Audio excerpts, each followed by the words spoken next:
여러분 그 행복지수라고 하는 말을 들어본 적 있습니까? 예, 행복지수.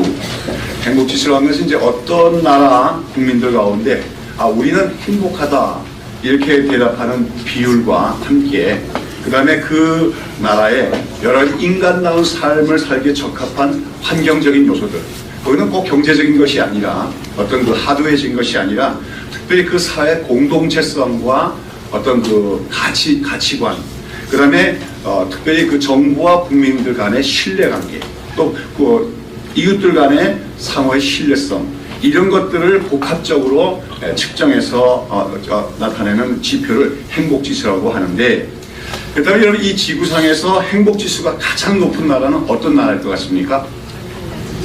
뭐 방글라데시라는 소리 많던데 제가 찾아보니까 공식적으로 이 행복지수는 이제 어떤 기준을 가지고 측정하에 따라서 아주 다른 결과들이 나올 수가 있어요. 가령 언젠가 북한에서는 자기들 나름대로 행복지수를 발표했는데, 행복지수가 제일 높은 나라는 1위는 중국이고 2위가 북한이다, 그렇게 발표했는데 한마디로 뭐 엉터리죠. 그리고 또 이제 해외 이민 같은 걸 주선하는 그런 여행사들의 어떤 그 발표하는 그 행복지수에 의하면 호주, 또 뉴질랜드, 또 캐나다가 소위 행복지수가 높은 나라로 그렇게 소개가 됩니다. 아마 그런 나라들은 이제 환경이 좋고 또 경제적으로 잘 살고 복지제도가 잘 돼 있던 이런 것들을 행복지수의 주요 지표로 사용하는 것입니다. 근데 이 행복지수에 관해서 가장 권위가 있는 기관이 유럽의 신경제재단이라고 해서 NEF라고 하는 그 기관이 있는데, 거기서 이제 국가별로 143개국을 대상으로 행복지수를 조사한 결과를 보면은 1위가 어느 나라냐면 부탄이라고 합니다. 부탄 아십니까? 부탄 방글라데시 바로 위에 있는 국가로 불교 국가인데, 부탄은 뭐 정말 그 국민 생산이 총 생산이 2,000달러에도 못 미치는 그런 나라예요.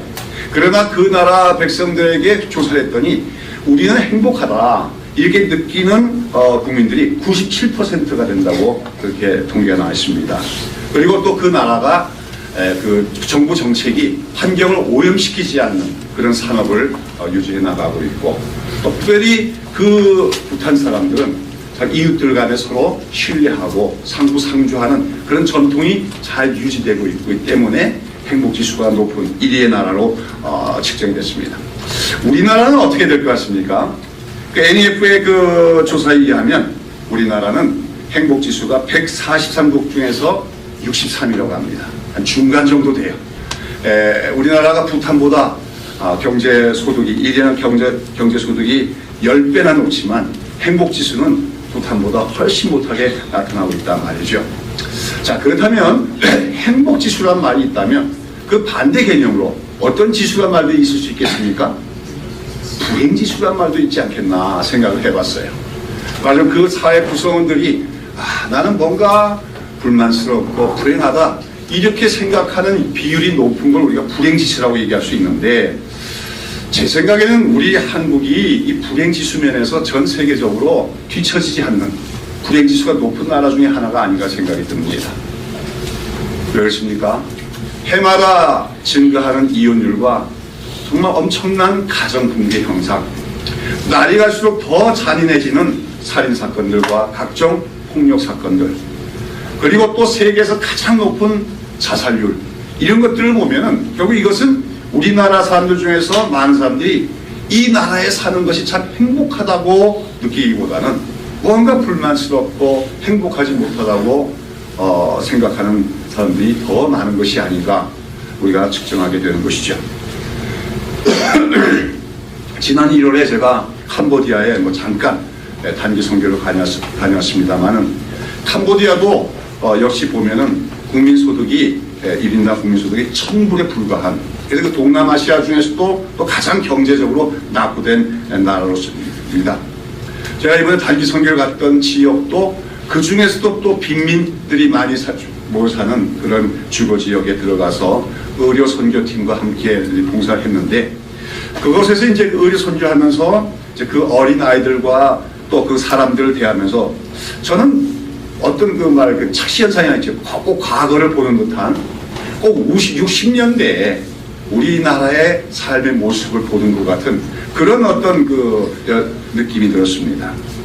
제가 뭐 캄보디아 말을 할 줄은 몰라서, 근데 이제 그 캄보디아 젊은이들 중에는 이 영어를 좀 한 사람이 있어요. 그래서 마침 그 동네에 또 이제 관광 안내도 하고 하는 청년이 있는, 젊은 사람, 30대의 젊은이가 있는데 말이 잘 통해요. 그래서 그 사람을 통역으로 삼아서 이제 진료를 하러 찾아온 그 캄보디아 사람들하고도 대화를 해보고, 특히 마을 촌장하고도 이제 대화를 해봤습니다. 또 그리고 주일 학교에 찾아온 아이들을 이렇게 대하면서 저는 그들이 좀 가난하게 살고 있는 것은 분명하지만 그들은 무언가 우리가 잃어버린 어떤 소중한 것들을 여전히 갖고 있다 하는 생각을 하지 않을 수가 없었습니다. 그들은 참 사람을 반가워하는 것 같아요. 좋아하는 것 같아요. 길을 가다가도 손을 들면 다 같이 손을 흔들고 좋아합니다. 반겨합니다. 그리고 또 소박하고 또 순진합니다. 또 보니까 마을마다 그 동네가 빈민촌이라는지 몰라도 집집마다 대문을 걸어 잠그지 않고, 그래서 아이들이 뭐 이 집에 갔다 저기 갔다 서로 오고 가는 그런 공동체적인 모습을 아직도 갖고 있는 게 꼭 60년대까지의 우리 한국의 모습이 아닌가 하는 생각이 되어진다는 거죠. 다른 말해서 우리는 60년대 이외로 한국은 경제적인 어마어마한 성장을 했다고 했지만 그 속에서 우리는 무언가 소중한 것들을 잃어버렸다고 하지 않을 수가 없고, 그것이 오늘 우리로 하여금 행복지수가 낮고 오히려 불행지수가 높아지는 그런 요인이 아닌가 생각을 하게 되는 것이죠. 그런 가운데 저는 참 이 캄보디아라는 나라, 못 사는 나라고, 또 뭐 전반적으로 대부분의 사람들의 그 종교가 불교입니다. 불교 국가라고 할 수 있는데, 그렇다면 그 캄보디아와 우리 한국, 대한민국을 비교하면 하나님 보시기에 어느 나라가 더 가치 있는 나라일까? 하나님께서 더 은혜를 주시기 원하는 나라가 어느 나라일까 생각을 해봤습니다. 그럼 어느 나라가 더 하나님 보시기에 가치 있는 나라일 것 같습니까? 한국 사람 대부분은 캄보디아 같은 나라에 대해서 우월감을 느낄 거예요. 그러면서 우리 대한민국이 캄보디아보다 훨씬 더 좋은 나라라고 생각할 겁니다. 사실 또 캄보디아 사람들이 그런 것 같아요. 거기까지도 한류가 들어와가지고 뭐 이렇게 텔레비를 비키면은 뭐 거의 그 절반 이상이 한국 드라마가 나오고 있는 걸 볼 수가 있었어요. 그 사람들은 한국을 부러워합니다. 그러나 하나님 보시기에 어느 나라가 더 가치 있는 나라로 보이실까 생각했을 때 저는 한국이 결코 캄보디아 더 낫다고 얘기할 수 없다고 생각했습니다. 한국인들은 오늘 우리가 경제가 성장했고 한류가 퍼져나가고 그러니까 우리나라가 캄보디아보다 더 나은 나라다, 더 가치 있는 나라고 생각할지 모릅니다. 특별히 이제 기독교인들은 더 그런 생각할 수가 있어요. 왜요? 캄보디아는 하나님을 믿는 기독교인이 극소수의 불교 국가입니다. 그에 반해서 우리 한국에는 곳곳에 교회가 있고 수많은 기독교인들이 있고 그렇게 겪으면서, 그래서 그 캄보디아 같은 데도 많은 선교사가 나와 있는 선교하는 나라이니 하나님 보시기에 더 가치 있는 나라가 아닐까 생각할 가능성이 확신하는 사람이 더 많지 않겠냐 생각합니다. 그러나 저는 그런 생각이 들지 않았습니다. 아까 말씀드린 것처럼 캄보디아에 들어가서 그 사람들과 접해보면서 그들은 우리가 잃어버린 그 무언가를 아직도 가지고 있다 생각했을 때 과연 한국이라는 나라가 캄보디아보다 더 좋은 나라, 좋은 사회일까? 여기에 대해서 회의하지 않을 수가 없었습니다. 분명 한국에는 교회도 많습니다. 잘 삽니다. 기독교인들도 많습니다. 또 기독교인들 중에는 사회적으로 영향력이 있는 그런 사람들도 대단히 많습니다. 국회의원 중에 뭐 거의 3분의 1, 거의 2분의 1, 절반 가까이가 기독교인이라고 합니다. 장차관, 뭐 군대 장성할 것 없이 곳곳에 기독교인들이 있습니다. 그러니 이런 한국을 하나님이 사랑하실 거 아니냐, 가치 있게 보실 거 아니냐 생각할 수가 있다는 것이죠. 그러나 오늘 우리나라의 도덕적 부패성, 그 다음에 특별히 아까 얘기한 것처럼 우리가 무언가를 잃어버렸는데 그 속에서 무엇을 상실했습니까? 인간성을 상실했습니다. 이웃들 간의 공동체성을 상실했습니다. 그런 것들을 바라본다면 캄보디아가 보다 더 가치 있는 나라라고 하는 생각은 오히려 과분한 생각이 아닌가 생각하지 않을 수가 없다고 하는 것이죠. 여러분, 그런 가운데 오늘 우리나라가 경제적으로는 성장해 왔고 외형적으로는 잘 사는 것 같아졌지만 그러나 이 땅을 살아가고 있는 많은 사람들이 뭔가 불만스럽고 불행하게 느껴지는 그러한 원인. 그래서 하나님 보시기에는 어쩌면 캄보디아나 부탄 같은 나라보다 더 가치 없는 나라처럼 보이고 있다고 하는 그 원인 중에는 가장 중요한 원인이 바로 기독교에 있다. 즉 그 외형적인 숫자는 많지만 자기 역할을 다하지 못하고 세상을 닮아버린 교회들과 기독교인들이 있음을 우리는 자각해야 될 줄로 아는 것입니다. 자, 오늘 우리가 살펴보고자 하는 창세기 6장은 바로 그러한 관점을 우리에게 제시해주고 있어요. 창세기 6장은 인간들이 사는 사회가 점점 더 악해져서 마침내는 하나님의 심판을 받을 수밖에 없게 되는데, 그런데 그 가장 큰 원인이 어디에 있는가를 보여주고 있습니다. 지난 몇 주 동안 제가 창세기 앞부분들에 강의하면서 그 창세기 앞부분이 말하는 건 인간이란 어떤 존재인가, 그리고 우리한 인간, 하나님은 너무나도 아름답게 세상을 창조하셨고 특별히 인간을 영광스러운 존재로 만들었는데 어떻게 하다가 이 인간 세상에 죄와 죽음이 들어왔는가에 대해서 말씀을 드렸습니다. 그러면서 이제 인간의 그 원죄지요, 원죄와 타락에 대해서 기록하고 있는 창세기 3장 이후, 창세기 4장부터 창세기 6장까지에서는 하나님께 불순종하여 범죄한 아담과 하와에게는 그때부터 인간 내면에 죄성이라는 것이 생겨났다. 그리고 그 죄성이 어떻게 됩니까? 그 자손들에게 유전되어 감을 보여줍니다.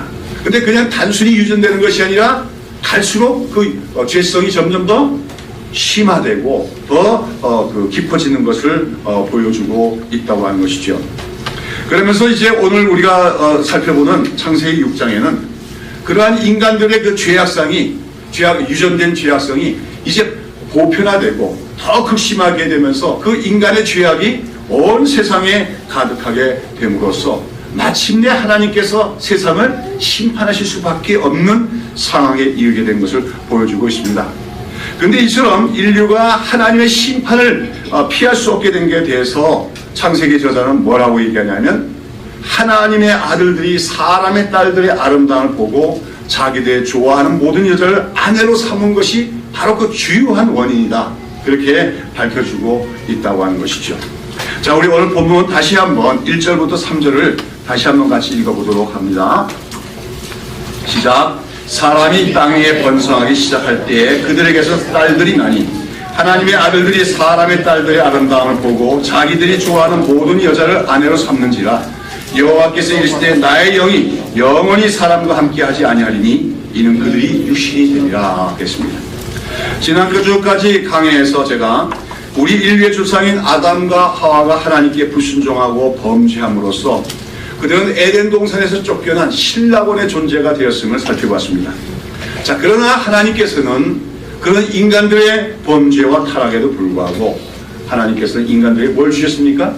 구원의 약속과 계시를 주시면서 또한 더불어서 비록 인간들이 에덴 동산에 쫓겨났더라도 원래 하나님이 창조하시면서 그들에게 주셨던 그 축복을 여전히 계속하여 허락하여 주시고 계심을 볼 수가 있습니다. 오늘 본문의 1절에서 사람이 땅 위에서 번성했다고 했습니다. 에덴 동산에 쫓겨난 존재가 됐습니다. 범죄한 존재가 됐습니다. 죄성이 유전되는 존재가 되었지만 그래도 인간들은 어떻게 합니까? 사람이 땅에서 번성해 나갔다는 것이요. 이것은 바로 하나님께서 창세기 1장 28절에서 뭐였어요? 인간 창조하시고 생육하고 번성하여 땅에 충만하라고 하신 그 하나님의 축복이 여전히 유효함을 보여주고 있는 기록입니다.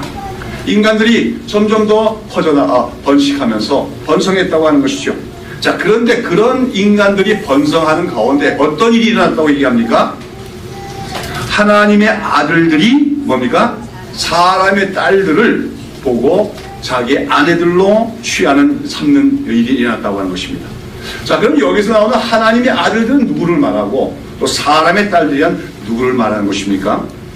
자, 여기서 나오는 이제 하나님의 아들들이 누구냐? 여기에 대해서 이제 뭐 성경학자들 사이에서 논란이 많이 되고 있고 또 많은 이단들이 또 여기서 생겨나게 되는데요. 그 가운데서 이제 어떤 자들은 여기 나오는 이 하나님의 아들들이란 천사를 가리키는 것이다. 그렇게 보면서 여기서 하나님의 아들들이 사람의 딸들을 아내를 취했다는 것은 바로 천사들이, 특별히 타락한 천사들이 인간의 여자들과 비정상적인 결혼을 했고, 그 결과 거기서 이상한 종족이 생겨났는데 그들이 바로 네피림이라고 하는 거인 족속들이었다. 그렇게 주장을 하고 있지요. 그들의 주장은 이제 그 성경에서, 구약 성경에서 천사들과 이렇게 하나님의 아들이라고 칭하기 때문이다. 그렇게 주장을 하죠. 사실 보면은 우리가 구약 성경에 보면 천사들을 가리켜 때로는 하나님의 아들들, 이제 일반 히브리어는 베니 엘로힘인데 그렇게 칭한 것을 볼 수가 있습니다. 욥기 1장에 보면은 이제 하늘에 계신 하나님께서 천상회의가 열리는데 거기에 천사들이 모여서 하나님과 함께 회의를 열지요.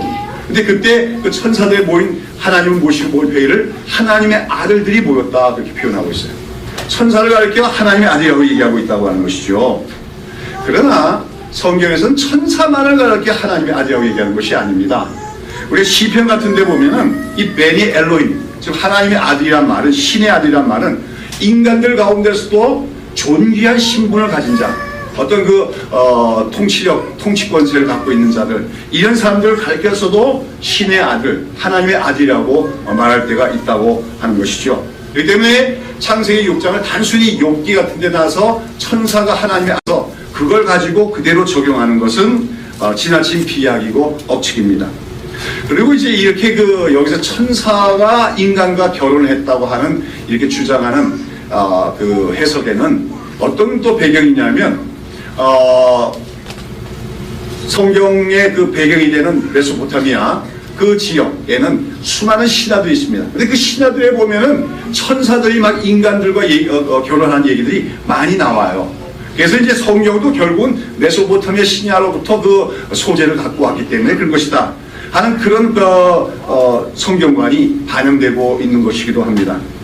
자, 그러나 여러분 한번 여러분의 상식으로 생각할 때 천사가 인간과 결혼까지 해서 자녀를 낳는 것이 가능하다고 보십니까? 우리가 성경을 우리가 영감된 하나님의 말씀을 본다면 그것은 불가능한 일입니다. 그래서 하나님의 창조 질서에서 벗어난,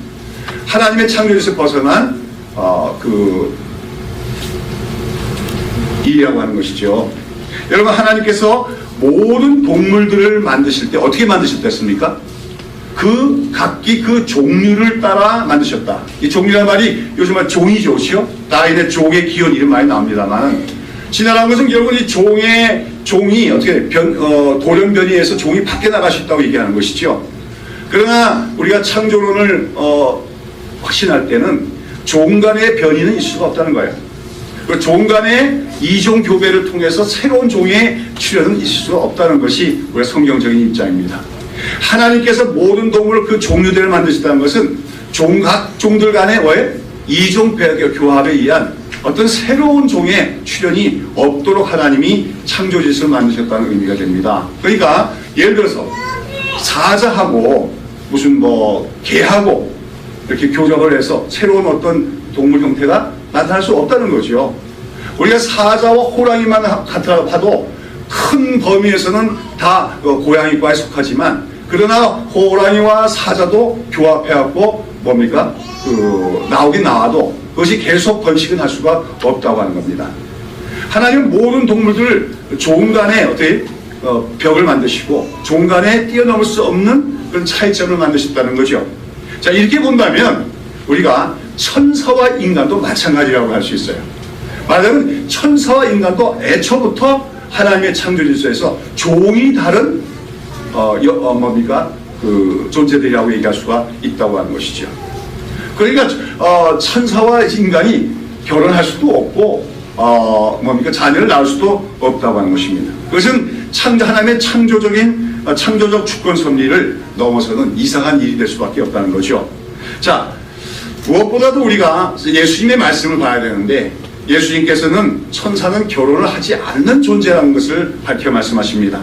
마태복음 22장 30절에 보면 예수님께서 이제 바리새인 또 사두개인들과 논쟁을 하시죠. 거기서 이제 사두개인들이 어떤 질문을 합니까?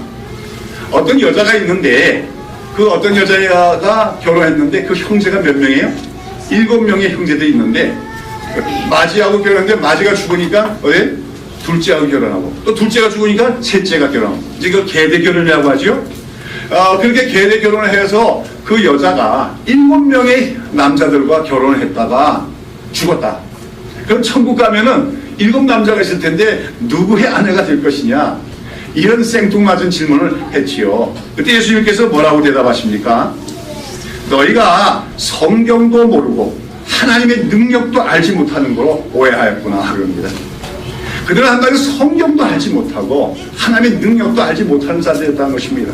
그래서 예수님 말씀하시기를 부활 때에는 장가도 아니가고 십도 아니가고 하늘에 있는 천사들과 같이 되느니라 하겠어요. 오늘 우리가 다 이 땅에 살다가 육신적인 죽임을 맞이하겠지요. 그리고 천국에 가게 될 것입니다. 그리고 나중에 부활하게 될 것입니다. 그때 우리는 어떤 존재가 된다고요? 천사들 같이 된다. 천사들 같이 된다는 말은 천사처럼 된다는 말이 아니라 천사들이 뭐예요? 장가도 가지 않고 시집도 가지 않은, 결혼하지 않는 존재처럼 되어질 거라고 예수님 말씀하고 계십니다. 이것은 무엇입니까?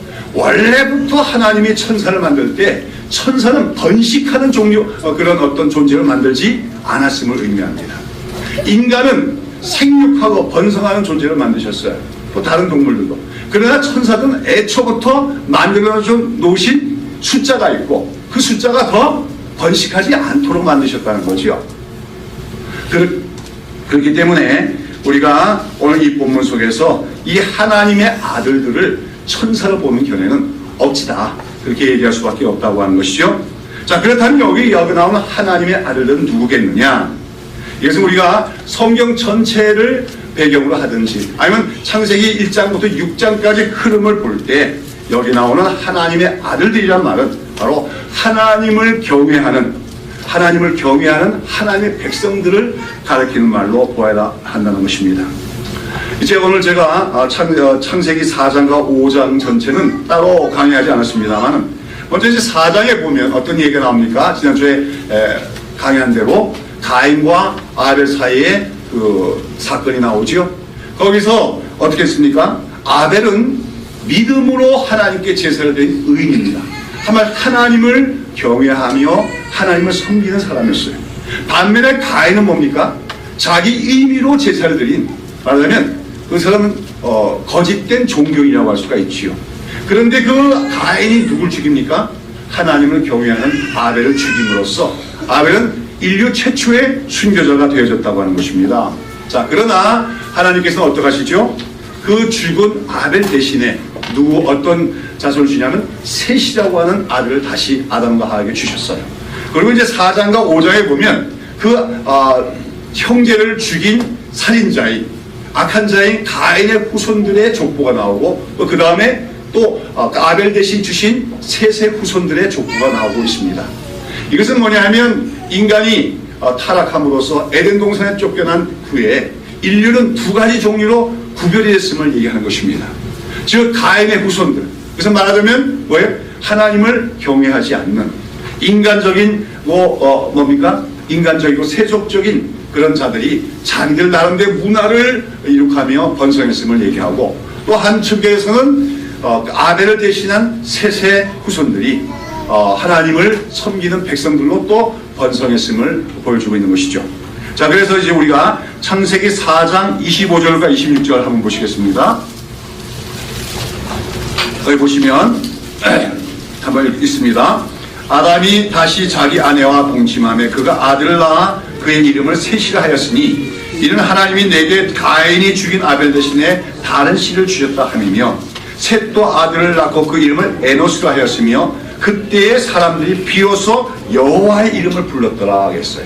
그렇죠? 이것은 무슨 말이냐면 셋의 후손들이 누구를 섬기는 사람들이 됐다는 거예요? 여호와 하나님을 섬기는 사람들이 되었음을 말하는 것입니다. 여러분, 지난주에도 얘기했지요.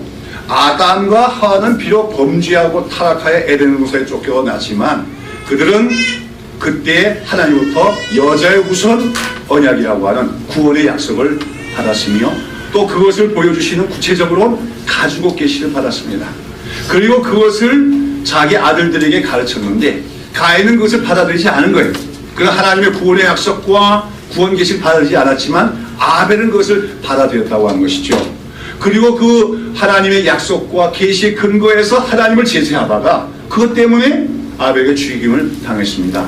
그런데 이제 아벨 대신에 하나님이 다시 주신 셋, 그의 후손들도 역시 아벨의 믿음을 계승해 나갔다는 것을 의미하죠. 여기서 여호와의 이름을 불렀다는 것은 무엇입니까? 여호와의 이름 불렀다. 여러분, 하나님이 아니라 여호와예요.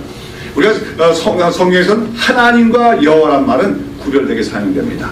그래서 하나님이 주로 엘로힘이란 말이 창조주 하나님을 가리키고 세상 모든 사람과 만물을 다스리신 분을 지칭한다면, 여호와는 특별히 자기의 언약 백성과 관계를 맺으시고 그 언약을 이루시며 구원을 성취하신 분을 가리킬 때 여호와라고 얘기한다는 것이죠. 그러니까 여기 오늘 본문에서는 하나님께서 자식을 주셨지만, 그러나 셋의 후손들이 하나님 여호와 누구의 이름을 불렀다고요? 여호와의 이름을 불렀다는 것은 바로 하나님의 구원의 약속을 믿으며 그 구원의 계시의 근거에서 하나님을 섬겼음을 얘기하는 것입니다. 한마디로 셋의 후손들은 뭐예요? 믿음을 따라 살아가는 경건한 하나님의 백성들의 공동체를 이뤘음을 성경은 얘기하는 것이죠. 그래서 우리가 아마 추측하기에는 이제 가인이 그 아벨을 죽인 후에 어디로 쫓겨납니까? 에덴의 그 동편으로 쫓겨나게 되어지죠. 그리고 그 셋의 후손들은 또 그들과 멀리 떨어진 곳에서 또 나름대로 번식하며 숫자가 많아지게 됐을 거예요. 그러면서 참 한동안은 가인의 족속들과 셋의 족속들이 서로 뒤섞이는 일 없이 독자적인 문화들을 형성해 나갔을 걸로 우리가 추측했습니다. 그런 가운데 창세기 4장에 보면 그 가인의 후손들은 어떤 문화를 일으킵니까? 먼저 성을 쌓습니다. 성이라는 것이 요즘 말하는 도시죠. 도시 문화를 건설하는 겁니다. 그리고 그들은 여러 가지 문명의 이기를 만들어내요. 악기도 만들어내고 또 뭡니까? 육축을 조직적으로 하기도 하고, 그 다음에 특별히 그들이 날카로운 뭡니까? 그 무기를 만들어냈다. 사람을 살상하는 무기를 처음 만들어낸 것이 바로 가인의 족속들이라는 거죠. 그러면서 이제 그 가인의 후손들 중에 라멕이라고 하는 자가 있는데, 그가 지나가는 청년과 시비가 붙어 싸웠을 때 그 만들어진 칼과 창으로 그 청년을 잔인하게 죽이고 나서 그걸 부끄러워하거나 죄책감을 느끼는 것이 아니라, 봐라, 내가 나에게 상처를 입은 자를 내가 이렇게 죽였다. 그러면서 누구든지 나를 건드리는 자에게는 몇 배나 보복하겠다? 77배나 보복하겠다고 그렇게 아주 오만하게 부르는 노래가 나오고 있습니다. 이것이 바로 가인이 이룬 문화라고 하는 것이죠. 경쟁의 문화입니다. 다툼의 문화입니다. 그러나 그들은 사람이 보기에는 어때요? 화려한 문화를 이룩해 나가는 것이죠. 성을 쌓고 아름다운 음악을 만들고 경제 성장을 이루고, 반면에 그 셋의 후손들에 보면은 무엇을 만들고 무엇을 이뤘다는 얘기가 없습니다. 그냥 아무개는 아무개를 낳고 아무개는 아무개를 낳고 그냥 자식밖에 낳은 게 없어요. 그 자식밖에 낳은 게 없다는 표현은 뭐냐면 그들이 계속해서 하나님에 대한 믿음을 계승해 나갔음을 의미하는 것이죠. 그들은 인간적으로 볼 땐 크게 어떤 업적을 이룬 것이 없어요. 많은 어떤 외형적인 발전을 이룬 것은 없지만 적어도 뭡니까? 하나님의 구원의 약속을 믿으며 그 믿음의 약속과 계시의 말씀을 자기 자녀들에게 뭡니까? 전해주고 가르침으로써 믿음이 개성되어 갔음이 우리가 성경을 얘기하는 것입니다.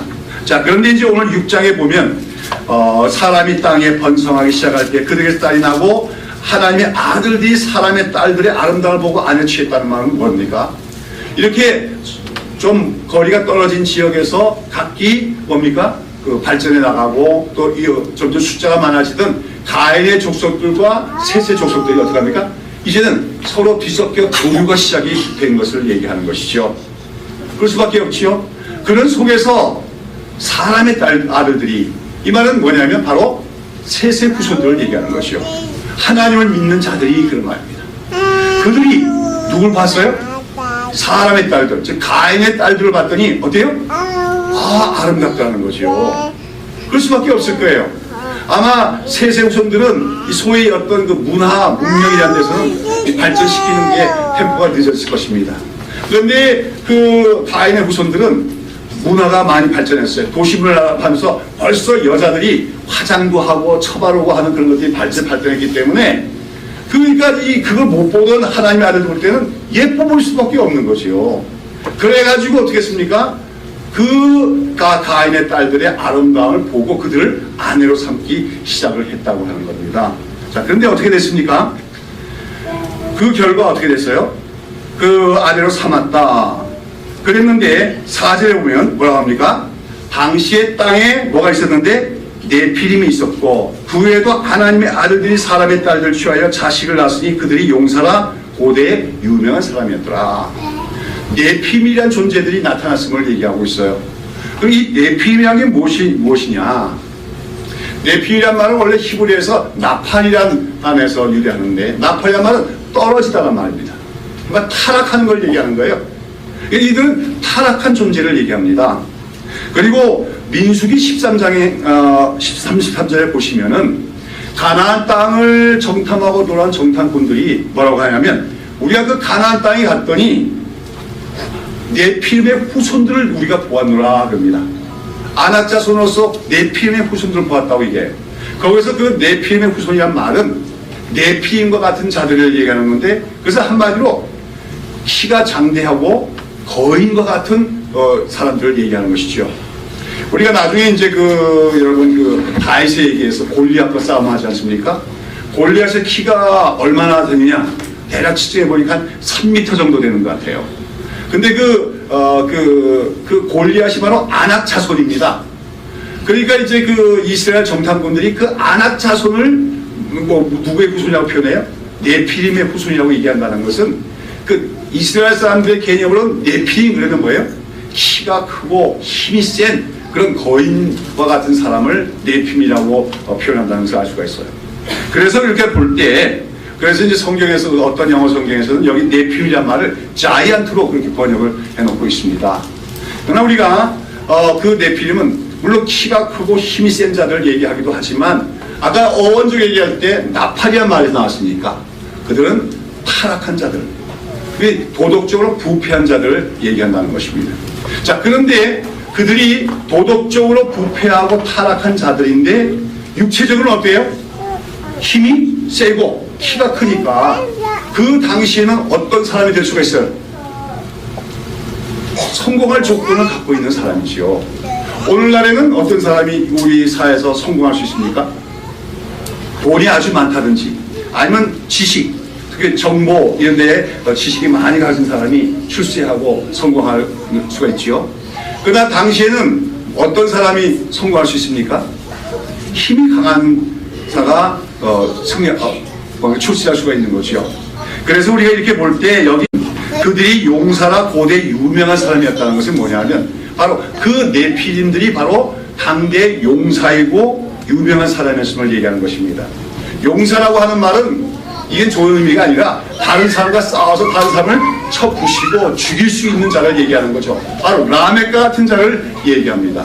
그리고 그들이 그처럼 그 폭력으로서 다른 사람을 지배하고 굴복시키고 그렇함으로써 어떤 자들이 되었다는 거예요? 당시 유명한 자들, 이름을 인한 자들이 되었다고 하는 것입니다. 그런데 바로 그 네피림들, 용사이며 이름이 당대 이름을 떨친 그 네피림들이 어떻게 해서 태어나게 됐다는 겁니까?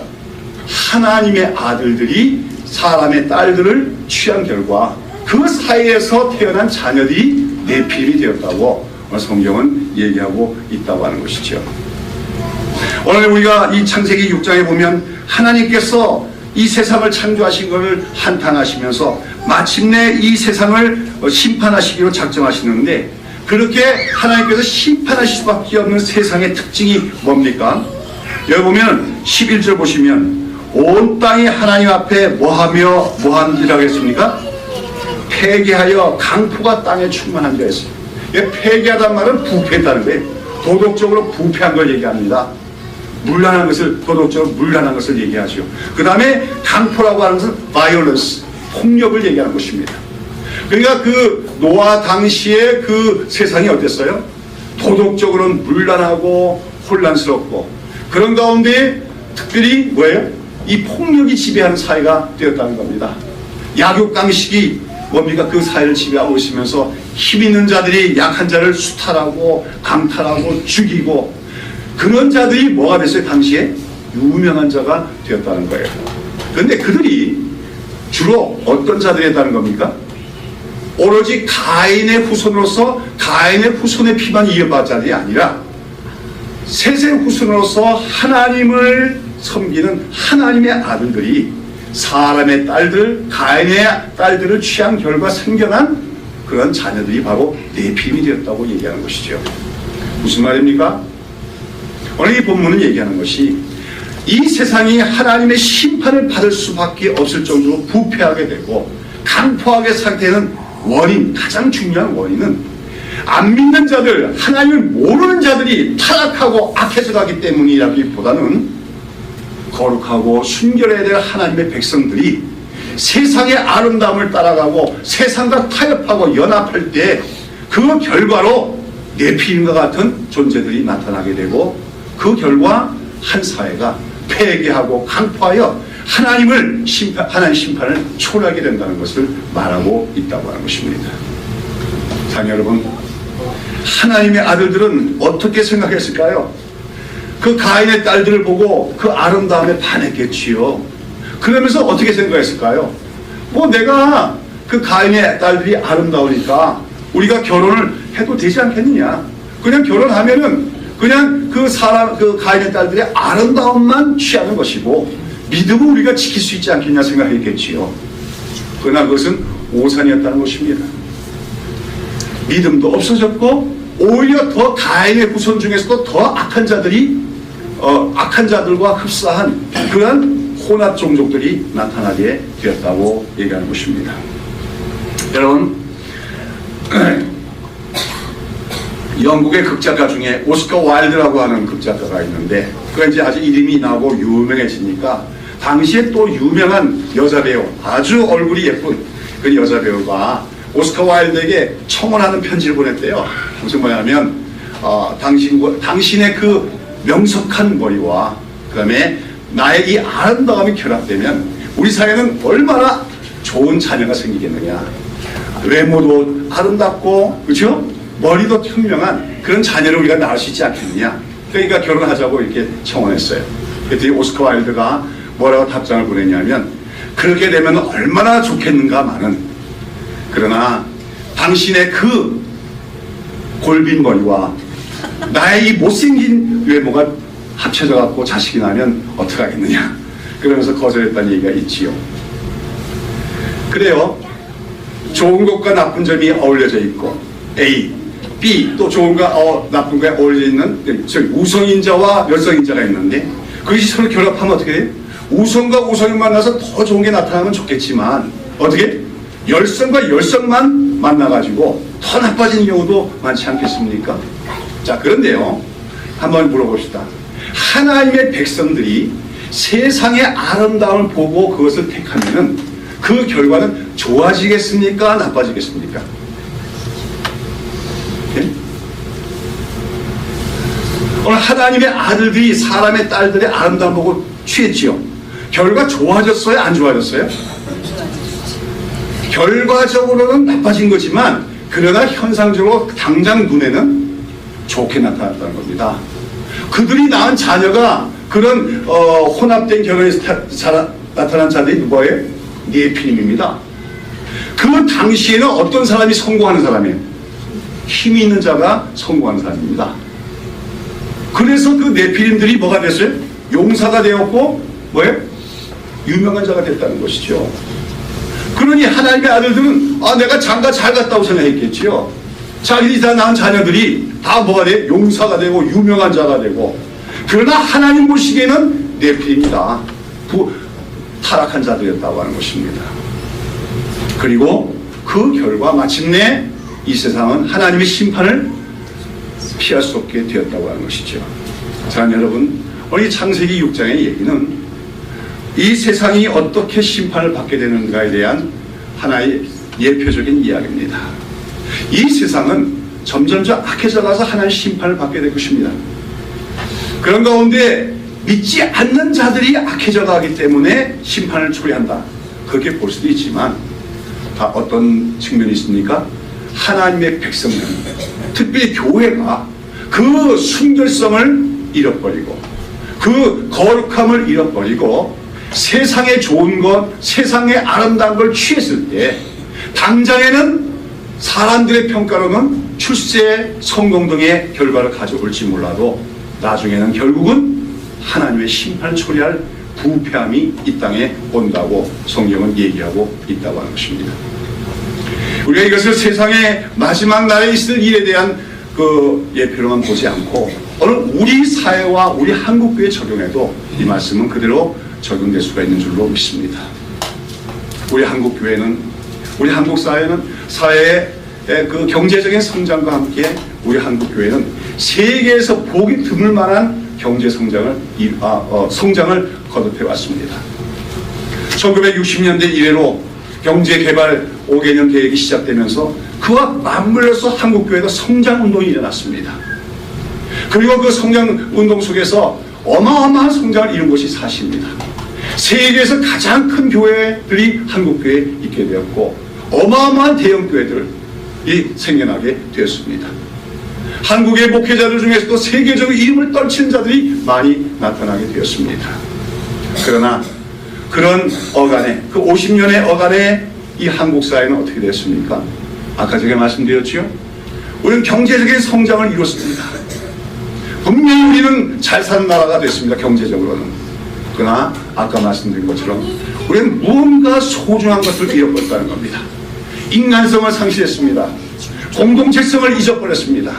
삭막한 인간 사회가 되었습니다. 불행지수가 높은 나라가 되었습니다.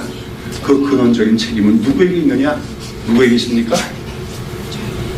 정치인이요? 아닙니다. 재벌이요? 아닙니다.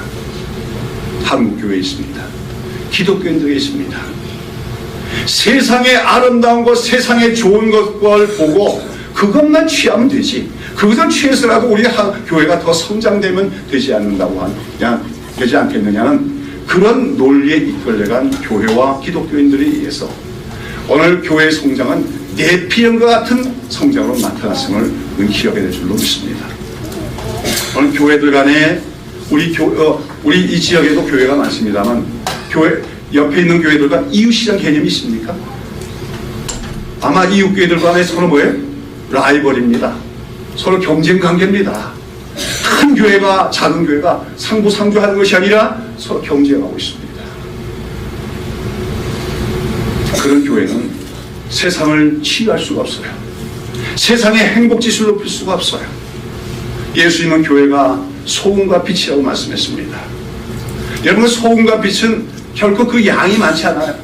그래도 순수한 소금이고 순수한 빛이면 한 사회의 부패를 방지할 수 있고 그 사회를 맛이 나는 사회로 만들 수 있음을 예수님 말씀하신 것입니다. 그러나 왜 오늘 우리 사회가 도덕적으로 날갈수록 더 부패해지고 살맛이 안 나는 그런 사회가 되고 있느냐?